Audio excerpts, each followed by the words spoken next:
સમાચારથી શરૂઆત કરીએ। ભરૂચની દહેજની ઓર્ગેનિક ઇન્ડસ્ટ્રીયલમાં ફરી એક વખત આગની ઘટના ઘટી છે। કંપનીના વેરહાઉસમાં આગ લાગી હોવાની જાણકારી છે। ભયંકર આગના દ્રશ્યો આપ જોઈ રહ્યા છો, જાણે કોઈ બ્લાસ્ટ થયો હોય અને ત્યારબાદ ધુમાડો થતા હોય તે પ્રમાણેના દ્રશ્યો સર્જાયા છે। આગના ગોટે ગોટા દૂર દૂર સુધી અવકાશમાં દેખાયા છે। ફાયર ફાઇટરની ટીમ પહોંચી છે, ઘટના સ્થળે પ્રયાસ થઈ રહ્યા છે આગને કાબૂમાં લેવાના, પરંતુ ભરૂચથી આ ભયાનક દ્રશ્યો આપ જોઈ રહ્યા છો। વેરહાઉસમાં ભીષણ આગને લઈને જાણકારી હાલમાં મળી રહી છે। આ પહેલા પણ અનેક વખત આગની ઘટનાઓ ઘટી છે, પરંતુ અત્યારના જે આગ છે તે ભયંકર લાગી રહ્યું છે। શક્યતાઓ છે કે ફાયર વિભાગ તરફથી મેજર કોલ પણ જાહેર કરવામાં આવે, કારણ કે બપોરના સમયે એટલી ભીષણ આગના જે ધુમાડા અને આગની લપેટો જોવા મળી રહી છે એ સ્પષ્ટ કરી રહ્યું છે કે કેટલી ભયંકર આગ જે છે તે લાગી હશે। ઓર્ગેનિક ઇન્ડસ્ટ્રીઝ પ્રાઇવેટ લિમિટેડ કે જેના વેરહાઉસમાં આગ લાગી હોવાનું જાણવા મળ્યું છે। કયા કારણોસર લાગી છે, કેટલા લોકો ફસાયેલા છે, કેટલા કર્મચારીઓ છે તે વિશે હજી પણ તપાસ કરવામાં આવી રહી છે, પરંતુ ફાયરની ગાડીઓ જે છે તે ઘટના સ્થળે પહોંચી હોવાના દ્રશ્યો પણ આપ જુઓ, અને જે રીતના આગના દ્રશ્યો તે સ્પષ્ટ કહી રહ્યું છે કે આને મેજર કોલ પણ જાહેર કરવામાં આવ્યો હોય તો નવાય નહીં। હાલમાં ઓર્ગેનિક ઇન્ડસ્ટ્રીઝ પ્રાઇવેટ લિમિટેડમાંથી જેટલા પણ કર્મચારીઓને બહાર સુરક્ષિત કાઢવામાં આવી શકતા હતા તેટલા કર્મચારીઓને બહાર કાઢ્યા છે, દરવાજા બંધ કરી દેવામાં આવ્યા છે। ફાયર વિભાગની ટીમ અંદર આગ બુઝાવવાનું કામ કરી રહી છે। આ કંપની શું કરતી હતી, શેના કારણે આગ લાગી, કારણ કે વેરહાઉસ છે તો ઘણી બધી પ્રોડક્ટ્સ પડી હશે તેમાં, અને તેના કારણે આગ વધુ પ્રસરી ગઈ હોય તેવું પ્રાથમિક રીતે માનવામાં આવી રહ્યું છે।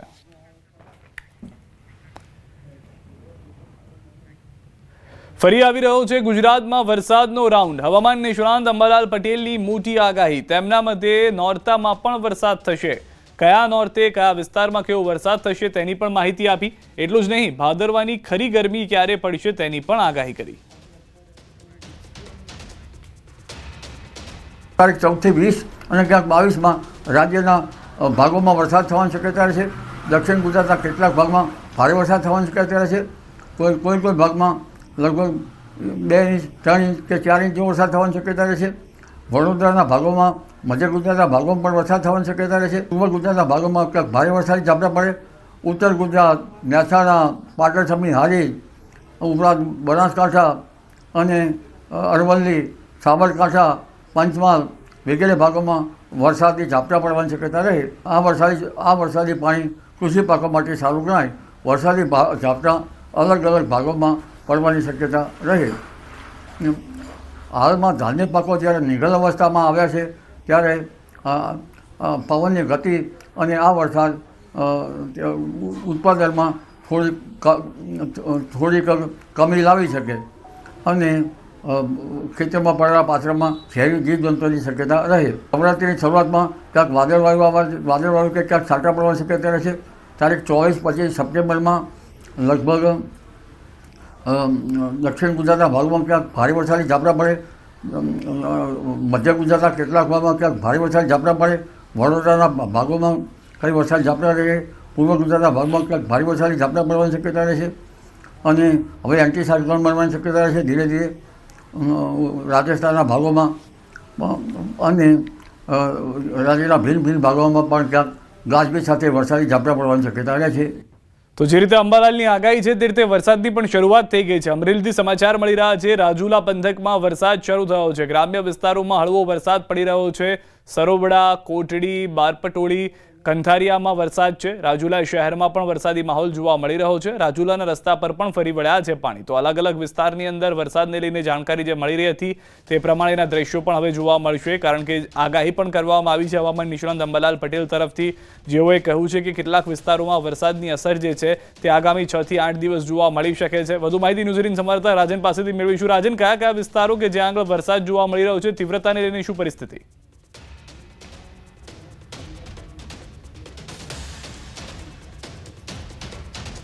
રાજન, અવાજ આવી રહ્યો છે મારો?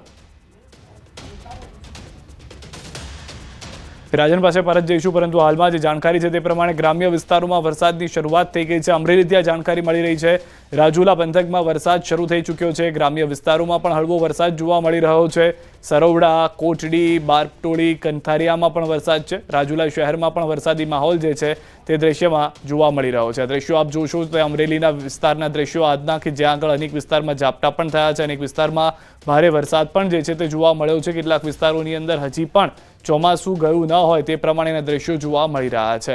કેટલાક વિસ્તારોની અંદર ખેડૂતોનું કહેવું છે કે જરૂરી હતો અત્યારના વરસાદ, થોડો વચ્ચે સમય જે સૌરાષ્ટ્રની અંદર વરસાદ ન હતો તો હવે ફરી એક વખત વરસાદ આવ્યો છે તો જરૂરી પાકને પાણી મળી રહેશે. કેટલાક વિસ્તારોની અંદર હાલમાં જે પાક હતા તેના માટે થોડો ઘણો જોખમી રૂપ પણ વરસાદ સાબિત થઈ શકે છે. તો રાજુલા એટલે કે સૌરાષ્ટ્રની અંદર આ વરસાદની શરૂઆત થઈ હોવાની જાણકારી મળી રહી છે. અલગ અલગ વિસ્તારોમાં અલગ અલગ પરિસ્થિતિ જોવા મળી રહી છે. જે રીતે હવામાન નિષ્ણાંત અંબાલાલ પટેલની પણ આગાહી છે કે હજી આગામી 6 થી 7 દિવસ વરસાદ હશે, નવરાત્રીના નોરતામાં પણ વરસાદ હશે, તો તે રીતના જ પરિસ્થિતિ જે છે તે જોવા મળી રહી છે. ખાસ કરીને સૌરાષ્ટ્ર અને દક્ષિણ ગુજરાતના વિસ્તારોમાં અસર જોવા મળશે. જે ભારે વરસાદ છે તેની શક્યતા ઓછી જોવા મળી રહી છે, પરંતુ ભારે ઝાપટા જરૂરથી હોઈ શકે છે. વધુ માહિતી ન્યૂઝ 18 સંવાદદાતા રાજન પાસેથી મેળવીશું. રાજન, અવાજ આવી રહ્યો છે, શું પરિસ્થિતિ છે સમગ્ર અમરેલી પંથકની રાજુલાની હાલમાં વરસાદને લઈને?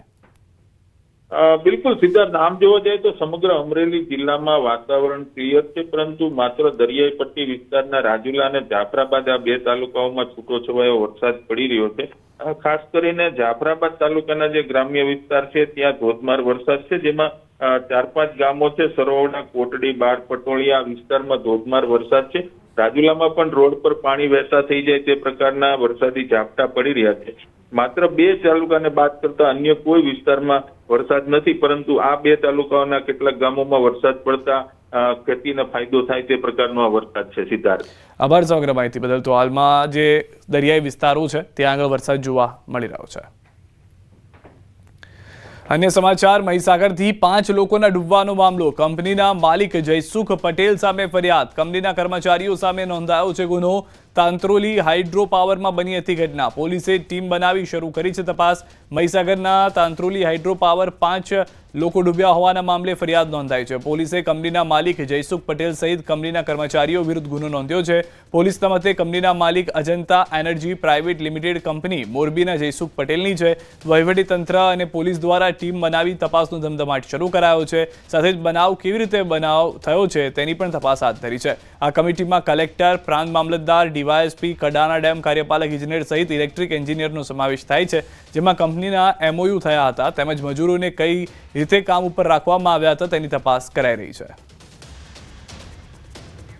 આ જે પ્લાન્ટ છે અજંતા એનર્જી પ્રાઇવેટ લિમિટેડ કંપનીનો છે અને જેના માલિક છે જયસુખ પટેલ. અત્યારે તો આપણે કંપની વિરુદ્ધ અને એમના કોન્ટ્રાક્ટર, એમના મેનેજર એ રીતે જનરલ ફરિયાદ લીધી છે.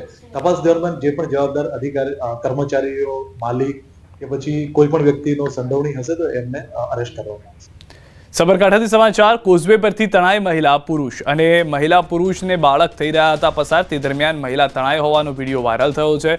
ફાયર વિભાગે મહિલાની શરૂ કરી છે શોધખોળ. તો હાલમાં 3 લોકો જતા હતા તેવી જાણકારી મળી રહી છે, જેમાં માતા પિતા અને એક બાળક જતું હતું, જેમાંથી માતા જે છે, મહિલા જે છે તે તણાઈ હોવાની જાણકારી મળી રહી છે. લોકોએ પ્રયાસ કર્યા હતા મહિલાને બચાવવા માટેના, પરંતુ તેમાં હજી સુધી સફળતા ન મળી હોવાની જાણકારી છે.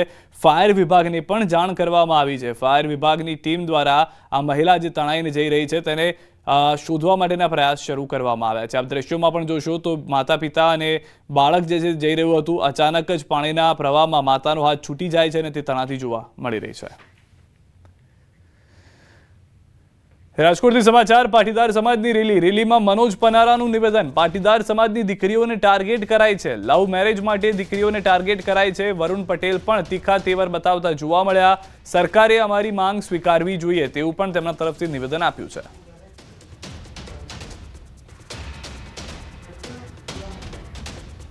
ગુજરાતમાં મોટો સમાજ છે અને એ મોટો સમાજના કારણે વધુમાં વધુ ભોગ છે એ પાટીદાર સમાજની દીકરીઓ બની રહી છે. બીજા સમાજની પણ દીકરીઓ આવા રોમિયોના ટાર્ગેટમાં હોય જ છે. અને દીકરી છે એ દીકરી છે, એ કોઈ પણ ધર્મની હોય, કોઈ પણ સમાજની હોય, પણ કોઈ પણ જ્ઞાતિની હોય. એટલે દીકરી એ સમગ્ર ગુજરાતની દીકરી છે ને રાજ્ય સરકારે ઝડપથી આ કાયદો પ્રસ્થાપિત કરી દેવો જોઈએ. અને અમે પણ ઈચ્છીએ છીએ કે 182 ધારાસભ્યમાં કોણ વિરોધ કરે છે આ કાયદાની અંદર? શા માટે વિલંબ સરકાર કરે છે? સ્પેશિયલ સત્ર બનાવી અને કાયદો ઝડપથી બને એવી અમારી માંગ છે. કારણ વગર લોકોને રોડ ઉપર લાવવા, આંદોલનો કરવા, રેલીઓ કરવી અને કેટલી દીકરીઓ બરબાદ થઈ છે. કાલ જ મોરબીની અંદર 2 દીકરીઓ, મોરબી તાલુકામાં તમે તપાસ કરી શકો છો, આવી 2 દીકરીઓને ફોસલાવીને લઈ ગયા છે એના મા બાપ. જેની દીકરી ગઈ હોય એના મા બાપને પૂછો કે શું પ્રોબ્લેમ છે. 20-22 વર્ષની દીકરી કરી હોય ત્યારે આવા ઇસ્યુ આવે છે, ત્યારે ઝડપથી કાયદાની માંગણી કરીએ છીએ. ખાસ કરીને નવરાત્રીનો તહેવાર પણ આવે છે, આપ એમનો પણ ઉલ્લેખ કર્યો. નવરાત્રીમાં કેવી વ્યવસ્થા હોવી જોઈએ તમારી દ્રષ્ટિએ? પહેલા તો આ ડિસ્કો દાંડિયા છે એ સંપૂર્ણ ગુજરાતમાં બંધ થવા જોઈએ. અમે માંગણી મોરબીથી મૂકી હતી કે આનું રજીસ્ટ્રેશન થવું જોઈએ. આ કોણ ચલાવી રહ્યું છે? ક્રિમિનલ લોકો આવા દાંડિયા ચલાવતા હોય છે અને એની અંદર અનેક દીકરીઓનો ભોગ લેવાતો હોય છે. તો આવા ડિસ્કો દાંડિયા બંધ સંપૂર્ણ થવા જોઈએ. અને ત્યાર પછી નવરાત્રી છે એ પ્રાચીન નવરાત્રી હોવી જોઈએ. આપણે માતાજીના ઉપાસક છીએ. હિન્દુ ધર્મ, સનાતન ધર્મ એ દેવીઓને પૂજા કરતો સમાજ ધર્મ છે. તો આની અંદર વલ્ગારિટી ન હોવી જોઈએ. એની અંદર ખરેખર ધાર્મિકતા હોવી જોઈએ, સંસ્કૃતિ હોવી જોઈએ. ક્યાંક ને ક્યાંક પ્રાચીન નવરાત્રીઓએ સંસ્કૃતિને નુકસાન કર્યું છે એવું મારું માનવું છે. ફરીથી અર્વાચીન નવરાત્રીઓનો વ્યાપ્ત વધવો જોઈએ અને શેરીમાં, ગામડામાં આપણી જે મૂળ પ્રાચીન ગરબાઓ અને પ્રાચીન નવરાત્રી છે એનો વ્યાપ્ત વધારવો જોઈએ. ખાસ કરીને હવે તમે પણ જે છે ફરી એક વખત એક્ટિવ થયા છો પાટીદાર આંદોલન પછી, શું કહેશો, શું કારણ? હું 7 વર્ષથી ન્યૂટન હતો, પણ દિનેશભાઈ 2 દિવસ પહેલા મળ્યા કે સમાજની વાત હોય, ગુજરાતની જનતાની વાત હોય, એમાંય દીકરીની વાત હોય ત્યારે તમારે આવવું જોઈએ. હવે તમે કે હથિયાર મૂકી દીધા છે પણ ચલાવતા તો આવડે છે, એટલે પાછો ગમસો ગળામાં નાખ્યો છે દીકરીની વાત. અને આજે જસદણની અંદર જે માહોલ જોયો છે ત્યારે મને 2015 થી 17 સુધીનું આંદોલન યાદ આવી ગયું છે. હું આભાર માનું છું દિનેશભાઈનો કે દિનેશભાઈ આખા ગુજરાતની અંદર તમામ જ્ઞાતિને સાથે રાખી બધાનો આ પ્રશ્ન છે, આ પ્રશ્નનું નિરાકરણ સરકાર સુધી પહોંચાડે અને આનું પ્રશ્નનું નિરાકરણ દિનેશભાઈની આગેવાનીમાં અને અમારી 5 ટીમ તમામ જ્ઞાતિના આગેવાનો સાથે મળીને લાવે એ માટે હું આવ્યો છું. ખાસ કરીને જે છે એક શક્તિશાળી સમાજ છે, મનોજભાઈ ઉલ્લેખ કર્યો તો એમની દીકરીઓ સામે જોવામાં નથી આવતું, પરંતુ પાટીદાર સમાજ ભોળો છે એટલા માટે એમની દીકરીને ટાર્ગેટ કરવામાં આવે છે. આ બાબતને તમે કઈ રીતે જુઓ? તે બિલકુલ મનોજભાઈની વાત સાચી છે, કારણ કે જે કંઈ પીડાઓ આવે છે એ સમૃદ્ધ અને સશક્ત પરિવારોની વચ્ચે આ જે સક્ષમ, આર્થિક રીતે સક્ષમ પરિવારોને ટાર્ગેટ થઈ રહ્યો છે. મેં કીધું એમ પ્રેમ લગ્નની વિરુદ્ધમાં અમે ક્યારે પણ નથી. આજે અમે જે વાત છે પ્રેમ લગ્ન નામે થતી છેતરપિંડી અને ખાસ કરીને મિલકત અને દીકરીઓને ટાર્ગેટેડ જે એની સારી ક્રાઇમ થઈ રહ્યું છે. અને રોજે આવા બનાવો આવે છે. એ બનાવોમાં લાચારી સમાજના આગેવાનો હોય, ચાહે માતા પિતા હોય કે કોઈ પણ એક પોલીસ હોય, એ પણ એની મર્યાદા આવી જાય છે કાયદાની ભાષામાં કે એ પ્રેમ લગ્નના નામે રજીસ્ટ્રેશન કરીને એ માતા પિતાને છેતરી રહે છે. હાર્દિક જોશી, ન્યૂઝ 18 ગુજરાતી, જસદણ. રાજકોટથી સમાચાર. ડમ્પરની અડફેટથી મોતનો મામલો. બાળકના પરિવારે કર્યો ચક્કાજામ. ઘટના સ્થળે પરિવારે કર્યો છે ચક્કાજામ. ન્યાયની માંગ સાથે પરિવારનું વિરોધ પ્રદર્શન. પોલીસ અને પરિવારજન વચ્ચે ઘર્ષણના દ્રશ્યો પણ દ્રશ્યોની અંદર જોવા મળશે આપને કે જે ઘર્ષણ થયા છે. ઘટના સ્થળથી પરિવારે ચક્કાજામ કર્યો, ત્યારબાદ ઘર્ષણ થઈ ગયું હતું. પરિવારને સમજાવવાનો પ્રયાસ કર્યો હતો, જે દરમિયાન મામલો વધુ ઉગ્ર બની ગયો હતો. મારા ભાઈએ ગાડી સાઈડમાં લઈ લીધી, પાછળવાળાને હાથ ઊંચો કરીને કીધું હોત કે ગાડી ધીમી પાડી, છતાં એ માણસે ધીમી ન પાડી અને આ માણસ સાઈડમાં ઊભો હતો ને એને હડફેટે લઈ લીધો ટ્રકવાળાએ. અને સ્થળમાંથી 8 વર્ષના બાળકનું મોત થયું છે અને મોટો એનો પપ્પા હતા, એને લાગ્યું છે, એ બચી ગયો, એને કાંઈ થયું નથી. આ ડમ્પર ચાલક ફરાર થઈ ગયો છે. કેલેન્ડર હાથમાં આવ્યો છે અને મેન જે એનો માલિક હતો ને એ હાથમાં આવ્યો છે. અમદાવાદથી સમાચાર.